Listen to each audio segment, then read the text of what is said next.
Hello and welcome back to the series to talk about a random piece of music. For my collection today, I'll be talking about Oxygène by Jean-Michel Jarre.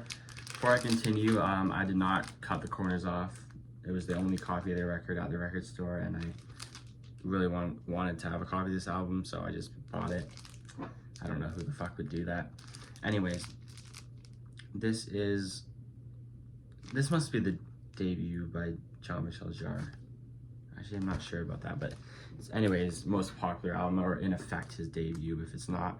It's a hard to kind of define album other than just saying it's electronic. It's not really ambient like other electronic albums of the time, but it's not really a pop album either, so it's a bit hard to. I always found it interesting that in the 70s, when electronic music was really born, people always thought of it as spacey and ambient and drawn out, whereas like now everyone who thinks of electronic music now thinks it's all dance music, which are kind of, those things are kind of almost on opposite ends of the spectrum. But in this time, that's people characterize as electronic music, whereas now people characterize it as dancing and whatnot.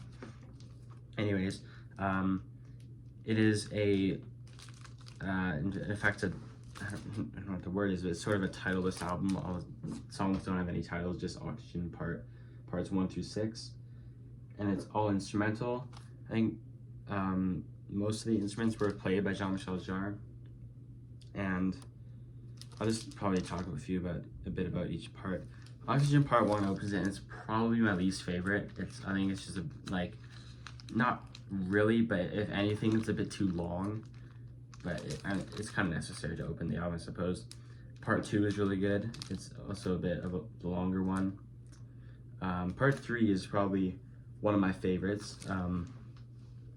It just is this very powerful synth, or not synth, I don't even know what it is, synthesizer, I guess, yeah. A bunch of different synthesizers.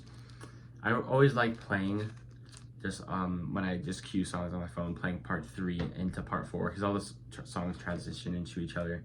Apparently when people took the album home, when they bought it, when it released, they thought there was a problem with their album because it all the static, but it was actually just white noise that plays in between each song. It was obviously done intentionally. Part 3 is good. Part 4 is was the I don't know if it was actually a single from the album, but there was a music video for it, and I'm assuming it was a single. There's a great melody on that one. Lots of really good electronic melodies. I don't really have much to say about songs individually. Part 5 is, I think, the longest one, about like 10 minutes. Part 5 is also really cool. Part 3, 4, and 5 are probably my favorites. It's really sprawling. It's almost not really, but almost jazzy. Just some of the melodies feel like they're jazzy to me, but that's probably not a very shared opinion. And honestly, part 6 is the one I'm really forgetting. I don't even really know what that sounds like. I can't imagine it in my head right now. Anyway, this is a classic album that any electronic fan needs to check out, obviously. I never really got into other Jean-Michel Jarre albums other than Equinox, which is after this, and then the 2 Oxygène trilogies. But other than that, I never really cared to listen to other albums. I just, when an album as good as this exists, why would you listen to any other albums by him, I guess. Anyway, Oxygène by Jean-Michel Jarre.